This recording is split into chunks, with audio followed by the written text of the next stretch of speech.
have shared their story in our guest blog, shareyourstories.online. Today, we'd like to introduce you to Shannon, who wants you to bring fun and flow back into our lives. Welcome, Shannon. Thank you for having me. Welcome everybody to joining us today. Well, what's really cool about having an opportunity to do this whole live chat series is, we get to be in our respective places. We get to observe physical distancing, and yet we get to have a really wonderful conversation. So I'm really so glad that you were able to spend some time with me today. Yes, thank you for the invitation. And I will say also enjoying other people's artwork, because I have been admiring the flowers for you. Thank you. So when I was reading your story, I noticed that you're an engineering grad and you have a really interesting tagline, and that's engineering your magical life. So tell us how you made that connection. Naturally, I will say, it's the first thing that comes to mind. So engineering is still near and dear to my heart. And even though I've left that as my active profession behind, and because engineering is really all about applying science. Right. So that's where in my business, in my practice, when I'm working with people and groups, it's really about how can we apply the science of who we are to our lives. So continuing that theme that I did in engineering, continuing that same process. And I really approach things with that logical, like how can we be very efficient and productive in this moment?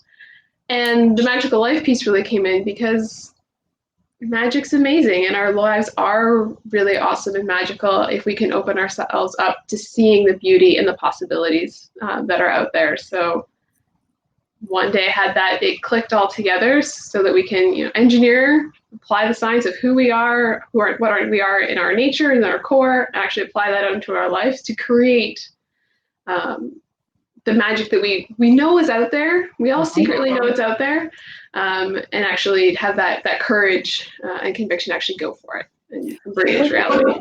You trademarked that particular phrase. So can you tell us a little bit about that experience? Because I'm sure the other entrepreneurs who are listening to this, we all come up with these really great phrases and ideas, and we think, wow, maybe we should copyright that or trademark that. And I noticed that you trademarked that phrase. So can you tell us a little bit about that? Honestly, it was the advice of one of my mentors. It's kind of like if there's a phrase or like a title or a tagline that's really resonating with you and really seems to sum up things, really put the little TM after that and then begin exploring the trademark journey. So to be perfectly honest, I haven't gone through the whole process yet. Okay. It's been, on advice, put the little TM and then take it from there. Yeah. So that you have the proof that you've been using it. Yeah. It puts you apart from your competition, right? Gives you a little brand identity. Yeah. So that's definitely. So tell me a little bit about the list.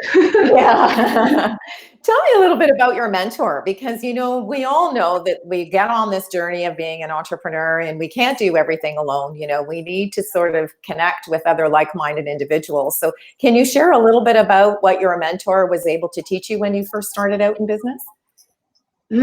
First started out. Yes. So I will say I've had multiple mentors in my life, and even in business, I would say there's 3 people that in some way, shape, or form are active mentors for me right now. So there's Dr. Kim Redman was one of the women who was one of my first mentors and really got me into like the designations that I'm trained in, and opened up the possibilities and that magical life piece for me. Right. And I would say early on, it was really opening up the, you can do this. And not even, I will say from the beginning, working with her wasn't even about, okay, you want to be an entrepreneur, this is how you be an entrepreneur. It was what do you want from your life? What are some pathways to do that? So while entrepreneurship opened up to me as an idea, it was never framed as like, oh, well, you should do it this way. Right. It was just, well, if you decide to, this is a path, this is another path. Right. And so there was that openness and just opening up those possibilities. Well, one of the things that you mentioned in your, when I took a look at your website, you talk about being a speaker, and that one of the ways that you started to learn in your experience was going to conferences. So tell us about that sort of angle, and the fact that, what's your favorite topic to speak about? What do you really enjoy sharing with your audience? My favorite topic to share is around the possibilities exist. I wish I had it with me now. One of my favorite books growing up was Bloomabilities by Sharon Creech. And the messaging in that no matter what your circumstances, there's always other possibilities, because Bloomabilities is a non-English speaker's way of saying possibilities at some point in the book. So like, no matter where you are, there's always options, there's always possibilities, different ways to do it or different perspective.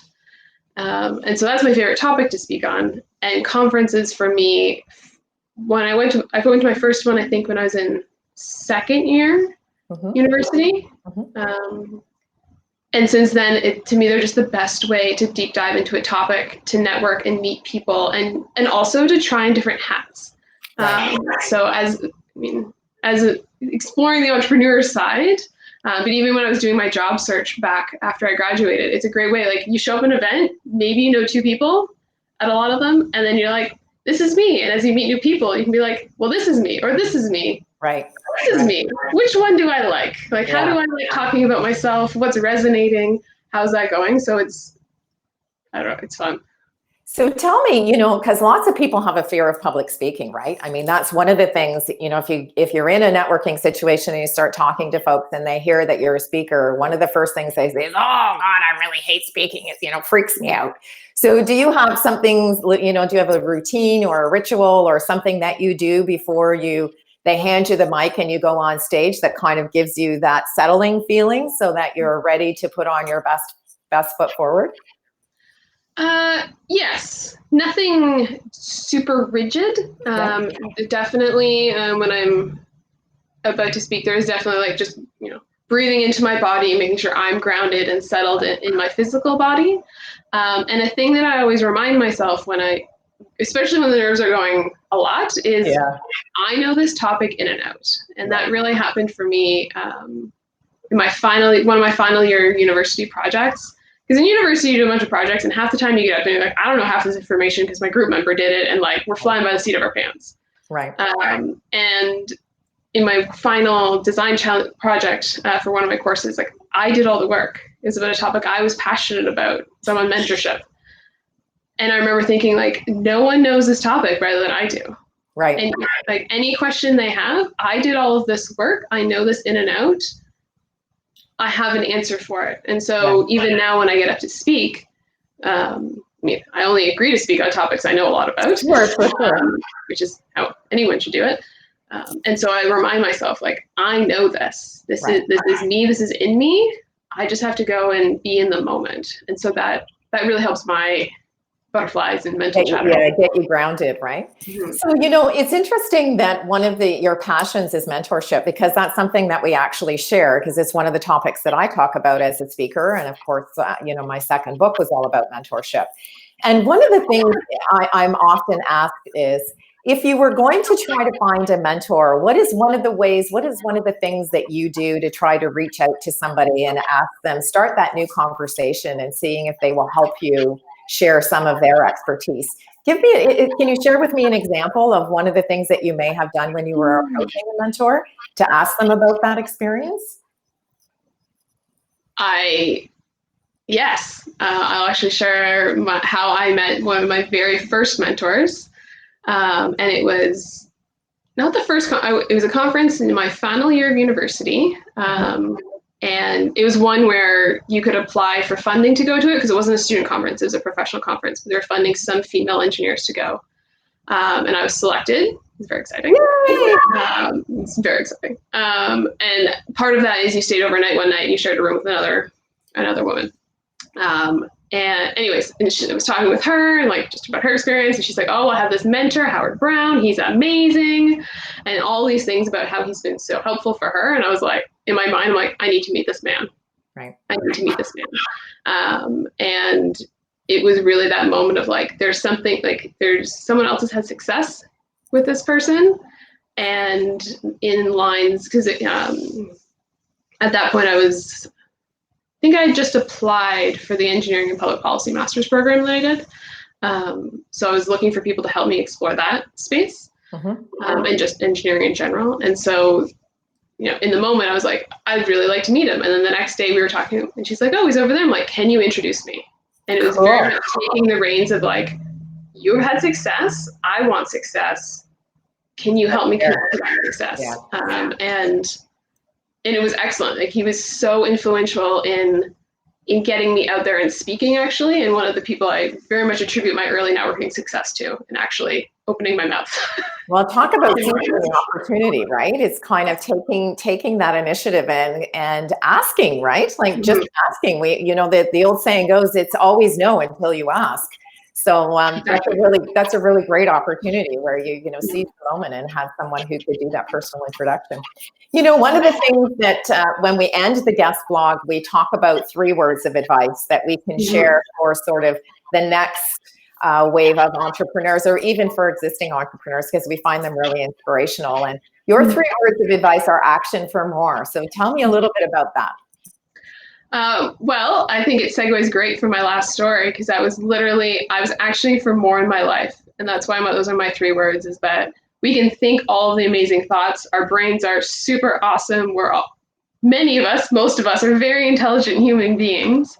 And it's only by taking that action step and doing the doing that we actually get more in our lives. Because that's, to me, what we're all seeking is more. And what's that elusive thing that's beyond our grasp right now? We have to action and do things to make that happen.